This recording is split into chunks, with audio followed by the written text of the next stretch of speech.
കൃഷ്ണദാസ, ഇവിടെ ഈ സൂചിപ്പിക്കുന്ന പോലെ എന്തൊക്കെ വിവരങ്ങളാണ് ശേഖരിക്കാൻ സാധിച്ചിട്ടുള്ളത് എന്നതിലൊക്കെ ഇനിയും കൂടുതൽ വ്യക്തത വരേണ്ടതുണ്ട്. സ്വാഭാവികമായും വിചാരണ കാലഘട്ടത്തിൽ അടക്കം അതിൽ ബോധ്യങ്ങൾ ഉണ്ടാകും. ഇവിടെ CPM-ന്റെ സംസ്ഥാന സെക്രട്ടറി തന്നെ ചോദിക്കുന്നത് 193 കേസുകൾ ED ഇതിനു മുമ്പ് എടുത്തിട്ടുണ്ട്. അതിൽ 2 കേസുകളിലാണ് ആകെ ശിക്ഷിക്കപ്പെട്ടത് എന്നുള്ളതാണ്. ഈ സൂചിപ്പിക്കുന്ന ശ്രീ MK ഹരിദാസ് സൂചിപ്പിച്ച ആ ഒരു ആത്മവിശ്വാസമായിരിക്കില്ലേ ഈ CPIM നേതാക്കളെ കൊണ്ട് ഇത്തരത്തിൽ പറയിപ്പിക്കുന്നത്? അഭിലാഷ്, ED എടുത്തിട്ടുള്ള കേസുകളിൽ അതിൽ എത്ര എണ്ണം ശിക്ഷിക്കപ്പെട്ടു, എത്ര എണ്ണത്തിൽ കേസ് നടക്കുന്നുണ്ട്, എത്ര കേസുകൾ ഇതുമായി ബന്ധപ്പെട്ടുകൊണ്ട് കോടതികളുടെ മുൻപിലുണ്ട്, അന്വേഷണത്തിന്റെ പരിധിയിലുണ്ട്, അതൊക്കെ രണ്ടാമത്തെ കാര്യമാണ്. ഇവിടെ പ്രധാനപ്പെട്ട വിഷയം എന്താ?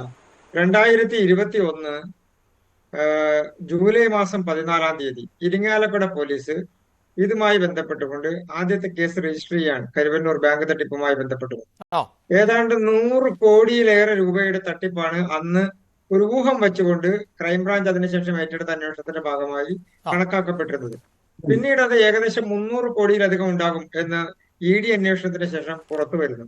ഇപ്പൊ EDയുടെ കുറ്റപത്രത്തിൽ തന്നെ പറയുന്നു ഏകദേശം 180 കോടി രൂപയുടെ അധികം വരുന്ന വെട്ടിപ്പ് അവിടെ നടന്നിരിക്കുന്നു. അതിൽ 128 കോടി രൂപയുടെ പണം കണ്ടെത്താനോ അല്ലെങ്കിൽ അതിന്റെ സ്ഥാവര ജംഗമ വസ്തുക്കൾ സീസ് ചെയ്യാനോ കഴിഞ്ഞിരിക്കുന്നു എന്നുള്ളതാണ്. എന്ന് പറഞ്ഞാൽ ഒരു ബാങ്കുമായി ബന്ധപ്പെട്ടുകൊണ്ട്, കരുവന്നൂർ സഹകരണ ബാങ്ക് എന്ന് പറയുന്ന ഒരു ബാങ്കുമായി ബന്ധപ്പെട്ടുകൊണ്ട് ഇത്രയധികം കോടി രൂപയുടെ വെട്ടിപ്പ് നടന്നു എന്ന് ആദ്യം കണ്ടെത്തിയത് ED അല്ല. ആദ്യം കണ്ടെത്തിയത് കേരളത്തിന്റെ പോലീസാണ്, ശ്രീ പിണറായി വിജയന്റെ പോലീസാണ്. ആദ്യം കണ്ടെത്തിയത് ക്രൈംബ്രാഞ്ചാണ്. ക്രൈംബ്രാഞ്ച് അന്വേഷണം നടക്കുന്ന ഘട്ടത്തിലാണ് ഇതുമായി ബന്ധപ്പെട്ടുകൊണ്ട് പ്രധാനപ്പെട്ട വിഷയങ്ങൾ പുറത്തു വരുന്നത്. അപ്പോ ഇതിൽ ED അന്വേഷണം നടത്തി കുറ്റപത്രം സമർപ്പിക്കുന്ന ഏത് സാഹചര്യത്തിലാണ്? PMLA ആക്ടുമായി ബന്ധപ്പെട്ടുകൊണ്ടാണ്. അപ്പൊ ഇതിൽ വഞ്ചനയെ സംബന്ധിച്ചോ പണം കൊടുക്കാത്തതിനെ സംബന്ധിച്ചോ ഒക്കെ ആളുകളുടെ പരാതി ആദ്യം ഉണ്ടാകുന്നത് EDയുടെ മുൻപിലല്ല. ഇത് പരാതിയായി പോയിട്ടുള്ള ജനങ്ങളാണ്, സഹകാരികളാണ്, ആ ബാങ്കിൽ പണം നിക്ഷേപിച്ചിട്ടുള്ള ആളുകളാണ്. അവർക്ക് പണം കിട്ടുന്നില്ല എന്ന് പറഞ്ഞിട്ടുള്ളത് എത്രയോ കുടുംബങ്ങൾ വഴിയിൽ വന്നതെന്നുകൊണ്ട്, ബാങ്കിന് മുൻപിൽ വന്നതെന്നുകൊണ്ട്, സമരം നടത്തിക്കൊണ്ട് എത്രയോ കുടുംബങ്ങൾ പറഞ്ഞു ഞങ്ങൾക്ക് നിക്ഷേപിച്ച പണം ലഭിച്ചിട്ടില്ല എന്നുള്ളത്. ഇപ്പൊ ഈ പണമെല്ലാം ഇവിടെ പോയി. അങ്ങനെ പണം കെട്ടിയെടുത്തിട്ടുള്ള പാർട്ടി നേതാക്കന്മാരെ അറസ്റ്റ് ചെയ്യുന്ന സാഹചര്യം ഉണ്ടായില്ലേ? നാട് വിട്ട് ഒളിച്ചു കടന്നു പോകുന്ന സാഹചര്യം ഉണ്ടായില്ലേ? അപ്പൊ ഇതിനെല്ലാം ഉത്തരവാദിയായിട്ടുള്ള ആളുകൾ ആരാണ് എന്ന് ഇതിൽ തട്ടിപ്പിനിരയായിട്ടുള്ള ആളുകൾ കൃത്യമായി പോലീസിനും ക്രൈംബ്രാഞ്ചിനും ഒക്കെ മൊഴി കൊടുത്തതിന് ശേഷം ഇതുമായി ബന്ധപ്പെട്ടുകൊണ്ട് അതിന്റെ കൂടുതൽ അന്വേഷണം നടക്കുന്ന എപ്പോഴാണ്? ഇത്രയും വലിയ വെട്ടിപ്പ് നടക്കുമ്പോൾ അത് PMLA ആക്ടിന്റെ പരിധിയിലേക്ക് വരും. പണമിടപാട് നടക്കുമ്പോൾ അത് PMLA ആക്ടിന്റെ പരിധിയിലേക്ക് വരും. അപ്പൊ സ്വാഭാവികമായും അങ്ങനെ ഒരു അന്വേഷണത്തിന്റെ ഭാഗമായി പോലീസ് FIR രജിസ്റ്റർ ചെയ്ത് ഒരു കേസന്വേഷണം നടക്കുമ്പോൾ PMLA ആക്ട് അട്രാക്ട് ചെയ്യുമെങ്കിൽ അതിനകത്തൊക്കെ ED വരും. സ്വാഭാവികമായ ഒരു നടപടി മാത്രമാണ്. അതുകൊണ്ട് ഇടതുപക്ഷത്തിന്റെ നേതാക്കന്മാരെ സംബന്ധിച്ച് അവർ കുറച്ചുകൂടി വിവേകത്തോടു കൂടിയും അതോടൊപ്പം തന്നെ യാഥാർത്ഥ്യ ബോധത്തോടു കൂടിയും ഈ കേസിനെ എന്നുള്ളതാണ്.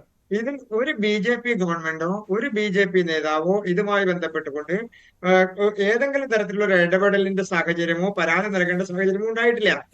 ഇടതുപക്ഷ ഗവൺമെന്റിൽ തന്നെ കിട്ടിയിട്ടുള്ള പരാതികളുടെ അടിസ്ഥാനത്തിൽ രജിസ്റ്റർ ചെയ്തിട്ടുള്ള കേസുകളിൽ നടന്നിട്ടുള്ള അന്വേഷണത്തിന്റെ അത് മാത്രവുമല്ല, ഇതിൽ പരാതിക്കാരും ഇടതുപക്ഷ സഹയാത്രികരോ അല്ലെങ്കിൽ ചിന്താഗതിക്കാരോ ഒക്കെ ആയിരുന്നതാനും എത്രയോ പേർ. അഭിലാഷ്, ഇതുമായി ബന്ധപ്പെട്ടുകൊണ്ട് 2 കാര്യം സൂചിപ്പിച്ച് ഞാൻ ആദ്യമായിട്ട് അവസാനിപ്പിക്കാം. അഭിലാഷ്, ഇതിൽ പ്രധാനപ്പെട്ട 2 വിഷയങ്ങളുള്ളത്. ഇത് നമ്മുടെ സംസ്ഥാനത്ത് കേരളത്തിൽ വലിയ തരത്തിൽ ഗവൺമെന്റ് വികസനം കൊണ്ടുവന്നു, വലിയ തരത്തിൽ ഞങ്ങൾ പദ്ധതികൾ കൊണ്ടുവന്നു എന്നൊക്കെ ഉദ്ഘോഷിക്കുന്ന സമയമാണല്ലോ. തെരഞ്ഞെടുപ്പിന്റെ ഒപ്പത്തേക്കാളപ്പുറം ഈ സർക്കാരിന്റെ 9ാം വാർഷികത്തിന്റെ നടപടികൾ നടക്കുകയാണല്ലോ, അതിന്റെ ആഘോഷങ്ങൾ നടക്കുകയാണല്ലോ.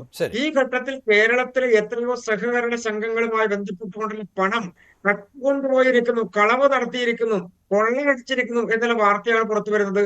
അതിന്റെ ആദ്യത്തെ കേസിൽ ഇപ്പോ റിപ്പോർട്ട് ഫയൽ ചെയ്യപ്പെട്ടിട്ടുള്ളത്. ഇതിൽ ആർക്കാ ഭയം ഉണ്ടാകേണ്ടത്? ഈ പണം കൊണ്ടുപോയിട്ടുള്ള ആളുകൾ, ഇതിൽ ഇടതുപക്ഷത്തിന്റെ നേതാക്കന്മാർ പണം കൊണ്ടുപോയിട്ടുള്ളവർ ഭയക്കണം. കാരണം രാജ്യത്തെ നിയമ സംവിധാനത്തെ അനുസരിക്കേണ്ടി വരും. ED അന്വേഷണം ഏറ്റെടുക്കുന്ന സമയത്ത് ക്രൈംബ്രാഞ്ചിനെ ഉപയോഗിച്ചുകൊണ്ട് സർക്കാർ എന്താ ചെയ്തത്? ഉള്ള രേഖകളെല്ലാം മാറ്റി. EDക്ക് കോടതി പോകേണ്ടി വന്നു രേഖകൾ കിട്ടുന്നതിന് വേണ്ടി. ED ഉദ്യോഗസ്ഥന്മാർക്ക് കേസെടുക്കാൻ വേണ്ടി തയ്യാറായ പാർട്ടിയാണ് ഇടതുപക്ഷ ഗവൺമെന്റിന്റെ നേതൃത്വത്തിൽ ഇരിക്കുന്ന ഗവൺമെന്റും ആളുകൾ. അപ്പൊ EDയെ ഏതെല്ലാം തരത്തിൽ തടസ്സപ്പെടുത്താം എന്നവർ നോക്കി. എന്തിനാ ക്രൈംബ്രാഞ്ച് അന്വേഷണം കൊണ്ടുവന്നത്? മുഴുവൻ രേഖകളും പിടിച്ചെടുക്കുക, ബാങ്കിന്റെ എല്ലാ ഡിജിറ്റലും ഡോക്യുമെന്റുമായിട്ടുള്ള രേഖകളെല്ലാം പിടിച്ചെടുക്കുക, അതെല്ലാം അവരുടേതായ രീതിയിൽ കസ്റ്റഡിയിൽ വെക്കുക. എത്ര ലജ്ജാകരമായിട്ടുള്ള നടപടിയാണ് ജനാധിപത്യ സംവിധാനത്തിൽ ജനങ്ങൾ ഇത്രയും വലിയ അഴിമതി ആരോപണം ഉന്നയിക്കുമ്പോൾ അതാണ് ഞാൻ ആദ്യം സൂചിപ്പിച്ചത്. BJP ആരോപണം ഉന്നയിച്ചതല്ല. ഇടതുപക്ഷത്തിന്റെ നേതാക്കന്മാരും സാധാരണക്കാരും കുടുംബങ്ങളും സാധാരണക്കാർ പണിയെടുത്ത് അവർ നിക്ഷേപിച്ചിട്ടുള്ള തുക കിട്ടിയില്ല എന്നാണ് അവർ ആവശ്യപ്പെട്ടത്. 2 ലക്ഷം രൂപ, 1 ലക്ഷം രൂപ, 5 ലക്ഷം രൂപ, എത്രയോ രൂപ അങ്ങനെ നഷ്ടപ്പെട്ടു. ഞാനൊരു കാര്യം കൂടി പറഞ്ഞ് അവസാനിപ്പിക്കാം. ഇതിൽ പ്രധാനമായിട്ടുമുള്ളത് ഇതിൽ ഏതെങ്കിലും ഒരു നേതാവ് ചെയ്തു എന്നുള്ളതല്ല, പാർട്ടി കൂടി ഇൻവോൾവഡ് ആയി ചെയ്തു എന്നുള്ളതാണ്. പാർട്ടിയുടെ ജില്ലാ ഘടകം ഇൻവോൾവഡ് ആയി, നേരിട്ട് മുൻ മന്ത്രിമാരടക്കമുള്ള ആളുകൾ ഇൻവോൾവഡ് ആയിട്ടുള്ള, പാർട്ടിയുടെ ജില്ലാ നേതൃത്വത്തിൽ നിൽക്കുന്ന സെക്രട്ടറി അടക്കമുള്ള ആളുകൾ ഇൻവോൾവഡ് ആയിട്ടുള്ള അലിഗേഷനാണ് പുറത്തു വന്നത്. അതിൽ ഇപ്പോ പാർട്ടി പറയുകയാണ് ഇതിൽ BJPയുടെ രാഷ്ട്രീയം. എന്ത് BJPക്ക് ഇതിനകത്ത് രാഷ്ട്രീയമുള്ളത്? എന്തിനാണ് BJP ഇതിനകത്ത് രാഷ്ട്രീയം കളിക്കേണ്ടത്?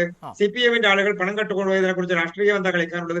ഏതാളാണെങ്കിലും, അത് ഞാനാണെങ്കിലും നിങ്ങളാണെങ്കിലും ഈ ചർച്ചയിൽ പങ്കെടുക്കുന്നവരാണെങ്കിലും ഇത് കേട്ടുകൊണ്ടിരിക്കുന്നവരാണെങ്കിലും ഒരു നിയമവിരുദ്ധമായ നടപടി ചെയ്താൽ സ്വാഭാവികമായ നടപടി ഉണ്ടാവില്ലേ? EDL, ഞാനതുകൊണ്ടാണ് സൂചിപ്പിച്ചത്, EDLല്ലോ നടപടി ആദ്യം തുടങ്ങുന്നത്. കേരളത്തിലെ പോലീസും ക്രൈംബ്രാഞ്ചും. ഞാൻ താങ്കളിലേക്ക് വരാം. ശ്രീ ജയചന്ദ്രൻ, ഇതാ ഇനിയിപ്പോൾ ശ്രീ ഫറൂഖ് കൂടിയുണ്ട്. അദ്ദേഹത്തിന്റെ പാർട്ടിയുടെ സ്ഥാനാർത്ഥി അല്പസമയം മുമ്പ് പ്രഖ്യാപിച്ചിട്ടേ ഉള്ളൂ. ഞാൻ അദ്ദേഹത്തിലേക്ക് പോകുന്നതിന് മുമ്പ് നേരത്തെ താങ്കൾ സംസാരിച്ചപ്പോൾ സാങ്കേതിക തടസ്സമുണ്ടായിരുന്നു എന്നതുകൊണ്ടാണ് ഞാൻ താങ്കളിലേക്ക് തന്നെ തിരികെ വരുന്നത്. ഇത് ഇവിടെ കൃത്യമായ കാര്യങ്ങൾ, അല്ലെങ്കിൽ എന്തുകൊണ്ടാണ് EDക്ക് ഈ അന്വേഷണത്തിലേക്ക് പോകേണ്ടി വന്നത്? അത് സാമ്പത്തിക തട്ടിപ്പാണ്. അതുകൊണ്ട് തന്നെ സ്വാഭാവികമായും PMLA ആക്ടിന് കീഴിൽ വരുന്നതാണ്. നേരത്തെ ക്രൈംബ്രാഞ്ച് അന്വേഷിച്ചപ്പോൾ തന്നെ വലിയ തട്ടിപ്പുകൾ അവിടെ നടന്നിരിക്കുന്നു എന്നത് കണ്ടെത്തിയതുമാണ്. അപ്പോൾ അന്വേഷണ സംഘത്തെ സംബന്ധിച്ചിടത്തോളം അവർക്ക് കൂടുതൽ വിവരങ്ങൾ ശേഖരിക്കേണ്ടതുണ്ട്. പ്രതിപട്ടികയിലേക്ക് വരുന്നവരെ ചോദ്യം ചെയ്യേണ്ടതുണ്ട്.